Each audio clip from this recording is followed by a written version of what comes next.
على ولي الصالح إلى الدنيا الآخرة الخاتمة إذا محمد وسلم بسر الفاتحة الله بالله مباعد مالك يوم الدين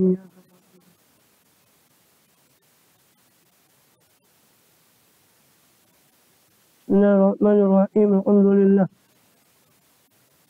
لله رب العالمين والصلاة والسلام على أشرف الأنبياء المرسلين نبينا محمد وعلى آله وصحبه أجمعين وعلى جميع التابعين بإحسان الدين علينا معهم وبهم برحمتك يا أرحم الراحمين. أما بعد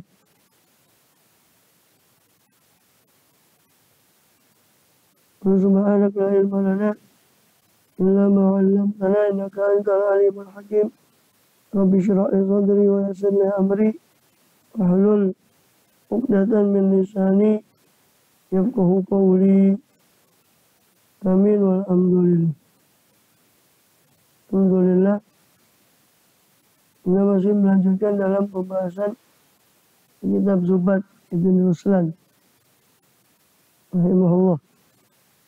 Juga nanti kita ambil juga penjelasannya dari Muqaddimatul Hadramiyah atau Mukhtasar Kabir Muqaddimatul Syekh Abdullah bin Abdurrahman Bafadl Al-Hajj Bafadl Hadrami rahimahullah radhiyallahu warḍahum nafa'ana bihim fid dharain amin. Terakhir kita sudah membahas sunnah-sunnah wudu. Dan kita masih di dalam sunnah wudu, masih pembahasan sunnah, melanjut pembahasan sunnah-sunnah wudu. Juga nanti situ akan disebutkan juga makruhnya wudu. Walil wudu mudun walil taghsili sa'un wa tulul gurri wa tahjili. Walil wudu mudun, dan untuk wudu utawi satu mud. Sebenarnya wudu, kalau wudu dia Kanjeng Nabi itu satu mud. Satu mud itu 2 cakupan tangan, ini satu mud. Di wudunya Rasul tuh segini. Ya, bukan segini untuk satu kali basuhan ya. Satu mud itu untuk semuanya. Mulai dari wajah, tangan, kepala. Satu mud. Dan cakupan tangan beliau ya. Satu mud. 2 cakupan tangan. Di wudunya beliau itu satu mud. Wali taghsili so'un. Dan untuk mandi itu satu so', yaitu 4 mud. Mandinya Rasul itu 4 mud. 4 kali cakupan tangan. Atau riwayat yang lain mengatakan 5 mud. Kita kalau enggak, jejeng enggak mari mandinya. Ya kan, mandinya Kanjeng Nabi itu 5 mud. Ya, 5 mud.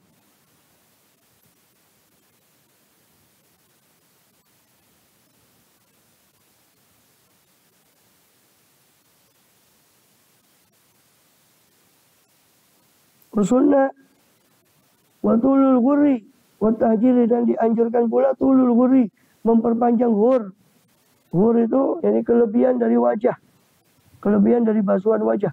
Wa tahjili, dan tahjil, kelebihan dari basuhan tangan dan kaki. Kelebihan dari basuhan tangan dan kaki.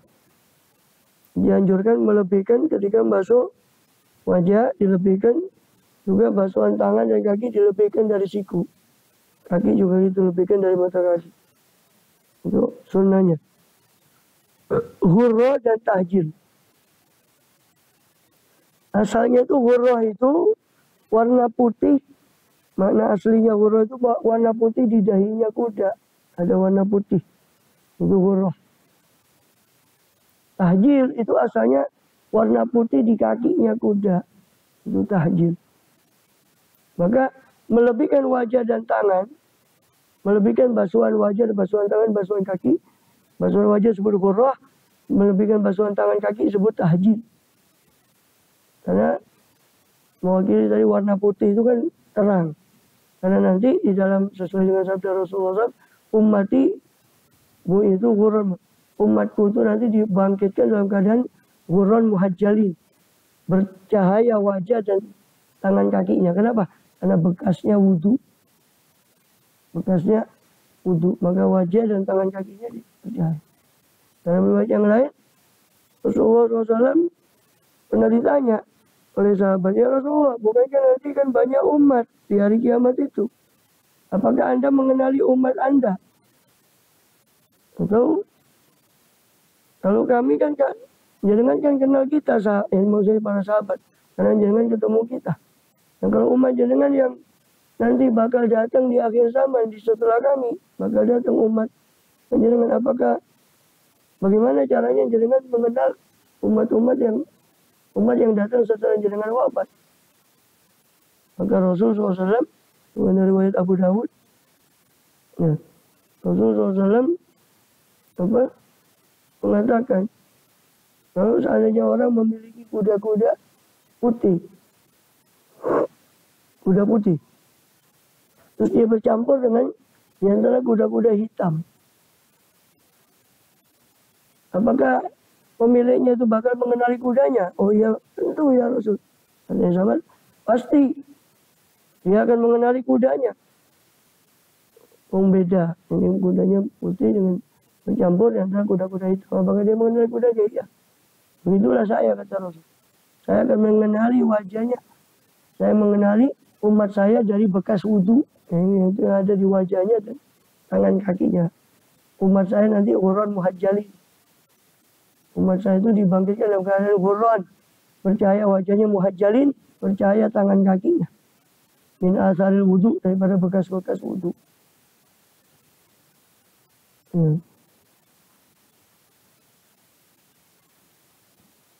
Kemudian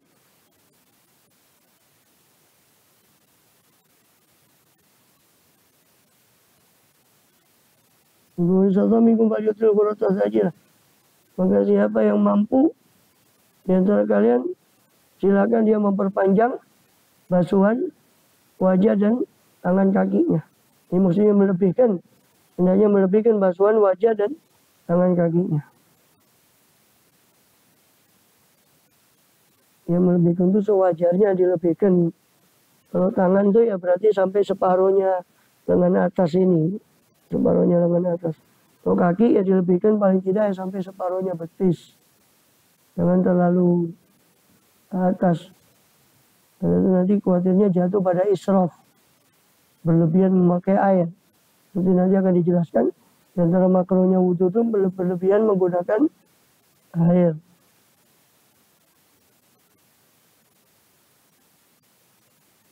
Tumal wudu sunnatun lil junubi linaumihi wa in yata aw yajrabi atau yata aw yajrabi. Kemudian wudu itu sunnah bagi orang junub, linaumihi untuk tidurnya si junub, wa in yata dan jika dia berkumpul lagi dengan istrinya, aw yajrabi atau minum, ini makan minumnya junub. Jadi sunnah wudu bagi orang yang junub. Orang yang junub karena keluar mani, maka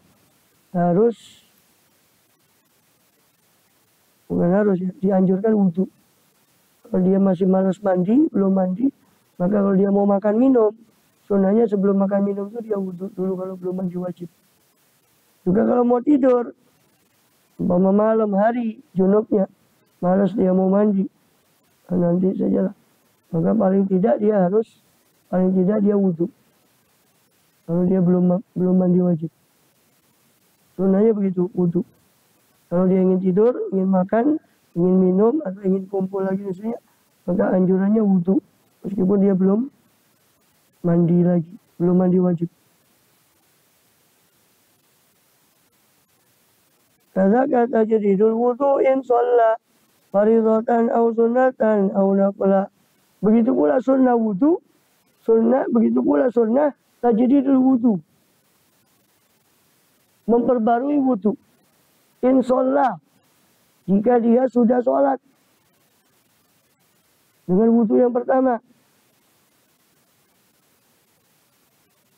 Faridatan, baik sholat fardu atau sunnatan, atau sholat sunnah, au nafla.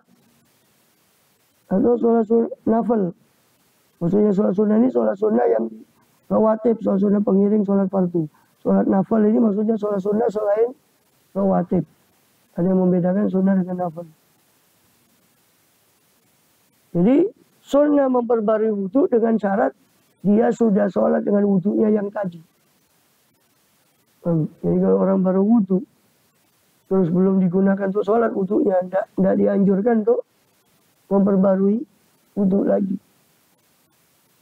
Kalau wudhunya yang tadi sudah dipakai, baik untuk sholat sunnah, baca Quran atau apa, baru boleh dia wudhu lagi.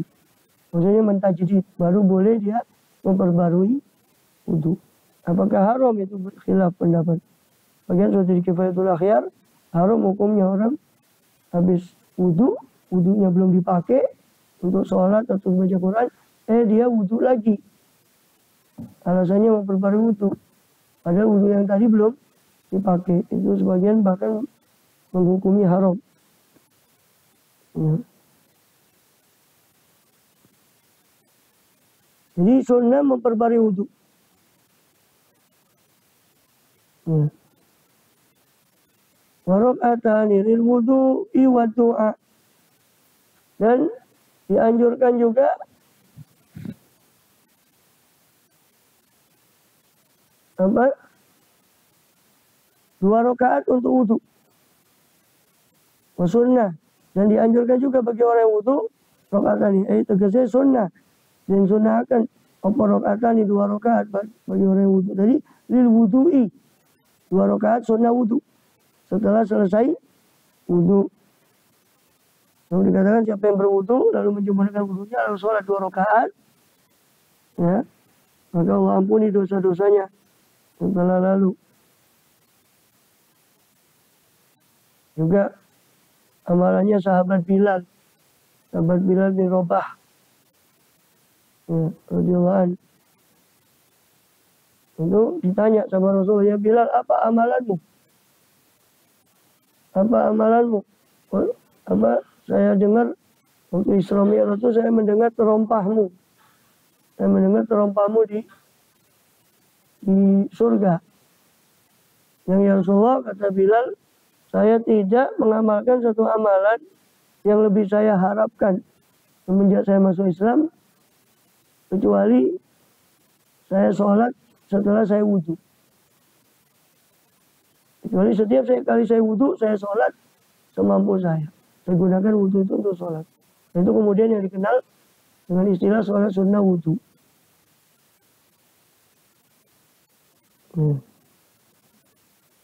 Wa doa.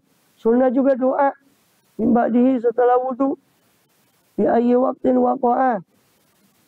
Di waktu mana saja. Di waktu mana saja waqa'a terletak 2 rakaat sholat sunnah wudhu itu. Artinya boleh melakukan sholat sunnah wudhu di waktu kapan saja. Meskipun waktu yang haram untuk sholat seperti habis subuh dan habis asar. Kenapa? Karena sholat sunnah wudhu adalah sholat sunnah yang memiliki sabab yang terdahulu. Memiliki sabab yang mendahului sholat. Sedangkan waktu haram sholat itu memang nggak boleh sholat, tapi dikecualikan sholat yang punya sabab mutaqaddim. Sholat yang punya sabab yang mendahului. Maka dia boleh dilakukan meskipun di waktu yang haram sholat, seperti setelah sholat subuh dan setelah sholat asar. Boleh. Habis sholat asar, salam-salam, dia batal, dia wudhu lagi. Dia mau sholat sunnah wudhu, boleh. Karena sholat sunnah wudhu, sababnya mendahului sholatnya, itu wudhu, terus sholat. Mendahului sholat, maka boleh dikerjakan meskipun di waktu yang haram itu. Fi ayyi waktin waqa'ah, di waktu mana saja terletak apa 2 rakaat itu. Ada buhu istiqbalu qiblatin kama yajlisu aitu lam yanal hurajuma. Adabnya wudhu itu adalah menghadap kiblat. Ada buhus istiqbalu kiblatin. Adabnya wudhu menghadap kiblat. Kama yajidu aitu lam yanal hurajuma. Sebagaimana duduk orang yang wudhu haitsu lam yanal, di mana atau sekiranya lam yanalhu tidak menyentuh dia apa rosuma, air rosumain ya, cipratan air, tidak menyentuh dia percikan air. Jadi adabnya adalah menghadap kiblat, orang wudhu menghadap kiblat sunnahnya. Terus duduk, bukan berdiri, sunnahnya memang wudhu itu duduk. Dan duduk di mana? Duduk di sekiranya tempat yang tidak terkena percikan air. Yani tidak, air itu tidak nyiprat ke dia, tidak kembali ke dia percikan air. Terus, tapi percikan air itu kan belum tentu najis, kecuali kalau tempatnya sekitarnya itu ada najis, maka dia harus hati-hati. Kalau tempatnya tidak najis ya percikan itu ya belum tentu najis. Terus, nggak usah maksudnya dengan was-was.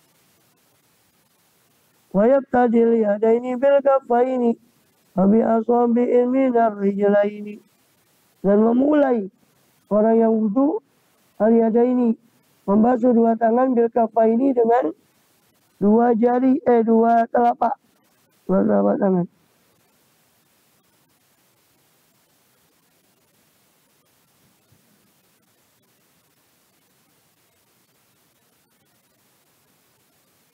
Wayab tadi wabi asabi'in minar rijlaini, dan memulai membasuh kaki dari jari-jari kaki.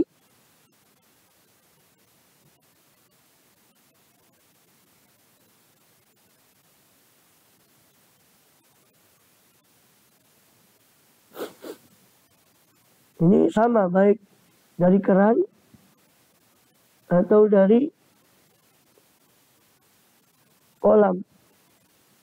Dimulai dari tangan dulu, baru siku.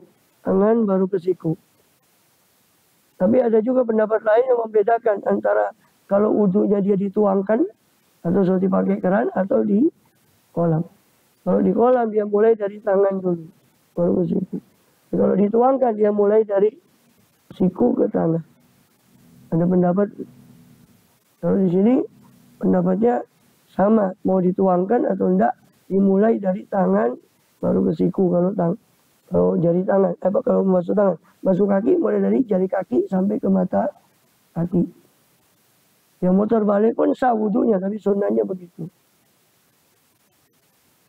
Makruh fil ma'i aitu asroba, makruhnya wudu dalam hal air, dalam masalah air, haitu asroba, sekiranya dia israf, berlebihan.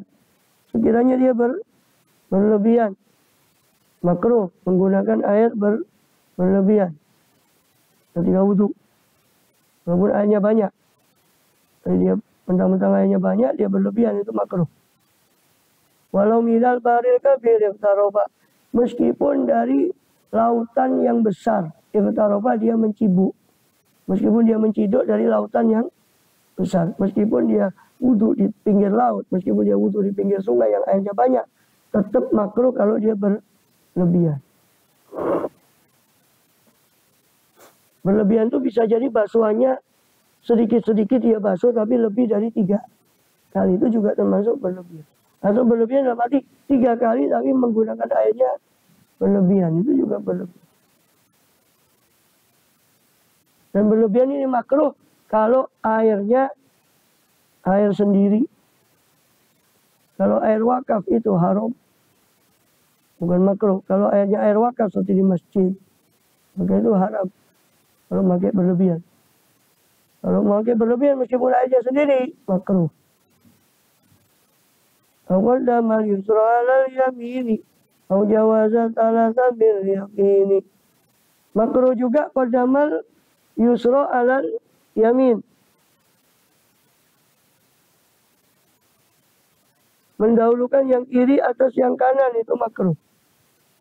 Mendahulukan yang kiri atas yang kanan, maka makruh. Walaupun sah wudunya, tapi makruh. Au jawazat ala sabil yaqini, atau melampaui 3 Melampaui 3 secara yakin. Maksudnya melewati 3 kali secara yakin. Melewati 3 kali secara yakin.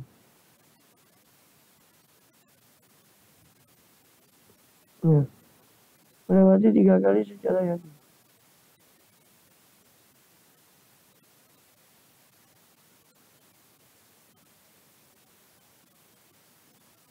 Untuk melebihi 3 kali. Itu makruh. Melebihi 3 kali makruh kalau seperti tadi, kalau di air yang tidak kalau wakaf maka haram. Jadi sudah yakin 3 kok dilebihkan makruh. Kecuali kalau tidak yakin, maka dia ambil yang yakin. Ini 3 apa belum? Apa 2? Maka diambil yang yakin. Yang yakin adalah 2. Yang ketiga masih ragu apakah sudah apa belum yang ketiga. Maka dia tambah satu lagi. Begitu juga tawaf. Begitu juga rakaat sholat yang yakin. 3 apa 4? Kalau dia sholat asar 4 rakaat. 3 apa 4? Yang yakin 3. Dia ambil yang yakin 3. Berarti dia nambah 1. Tawaf begitu. Ini sudah 7 apa masih 6? Dia ambil yang yakin 6. Berarti nambah 1.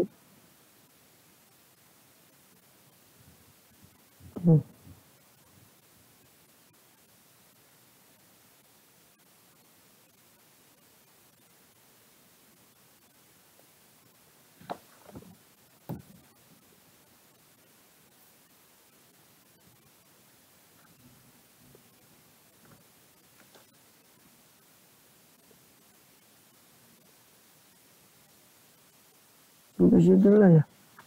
Hanya wudhu ini panjang nanti. Di bab berikutnya nanti di mana Muqaddimah Hadramiyah. Ada pertanyaan? Ada cukup. Saya cukupkan di situ nanti. Faslun wa sunanuhu siwak di Muqaddimah Hadramiyah. Yang di sini bab berikutnya nanti masuk al-khuffain. Kita ke sunnah wudhu di Muqaddimah dulu nanti. Baru kalau masuk al-khuffain. Di situlah. Di Muqaddimah nanti.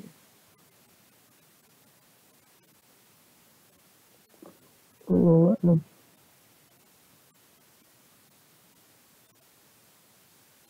Ini al-Fatihah.